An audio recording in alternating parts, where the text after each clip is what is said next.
নয়াপাড়া তো পুরো গরম হয়ে গেছে, আমার এসেই ভালো লাগতেছে।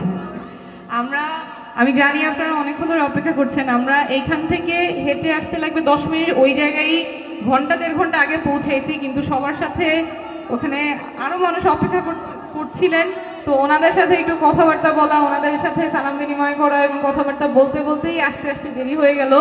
এই জন্য আপনারা এতক্ষণ ধরে অপেক্ষা করছেন, সেজন্য ধন্যবাদ। একটু পরেই আজান, তাই আমি অনেক বেশি কথা বলবো না, কিন্তু আপনারা এত সুন্দর আয়োজন করছেন এবং এত কি বলবো মানে এত সুন্দর করে আমাকে এখানে গ্রহণ করে নিয়েছেন, সেই জন্য ধন্যবাদ। স্পেশালি এই যে আমার আন্টিরা আছে ছাদগুলিতে, বারান্দায় আছে, সালাম আলাইকুম, ওইখানেও ছাদে আছেন, ওইখানে বারান্দায় আছেন, ওই পাশে বারান্দায় যারা দাঁড়ায় আছেন, অনেকক্ষণ ধরে অপেক্ষা করতেছেন, সেজন্য ধন্যবাদ। আর এত ভালোবাসা আসলে ভাষায় প্রকাশ করার মতো না, যতখানি ভালোবাসা আপনারা দিচ্ছেন আমাকে। আমি তাসনিম যারা, সামনের যে নির্বাচন আছে সেই নির্বাচনে আমাদের আসন ঢাকা ৯ আসন, সেখান থেকে স্বতন্ত্র এমপি পদপ্রার্থী, আমার মার্কা ফুটবল। শুধু পরিচিত হতেই আসা, কিছু কথা বলতে আসা, যেহেতু সময় অল্প আমি সংক্ষেপেই বলবো। আমি বড় হয়েছি খিলগাঁয়ে, আপনাদের ঘরের মেয়ে।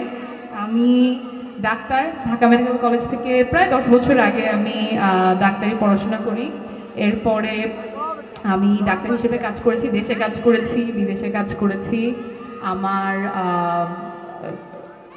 পড়াশোনা এবং অভিজ্ঞতা কাজে লাগিয়ে আমাদের যে দেশে অনেকগুলো সমস্যা আছে, বিশেষ করে যেহেতু আমার সুযোগ হয়েছে দেশসেরা এবং বিশ্বসেরা হাসপাতাল এবং ইউনিভার্সিটিতে কাজ করার, সেই জায়গা থেকে আমাদের শিক্ষা ব্যবস্থাটা যাতে উন্নত হয়, আমাদের স্বাস্থ্য ব্যবস্থা যাতে সবার জন্য মানসম্মত চিকিৎসা নিশ্চিত করতে পারে, সেই লক্ষ্যে কাজ করব। এটা আপনারা সবাই জানেন, এখানে যে ছোটো ছোটো ছেলেমেয়েরা আছে ওদের কারো বুদ্ধি কম না, মেধায় কেউ কম না, কিন্তু বারবার স্কুলগুলিতে কারিকুলাম পরিবর্তন হয়েছে। তো দেখা যায় যে ওদের যেই সুযোগটা পাওয়ার কথা, ওদের যেভাবে বেড়ে ওঠার কথা, সেই সুযোগটা অনেকেই পায় না। ওরা কেউ বিশ্বসেরা হইতে পারবে না কেন?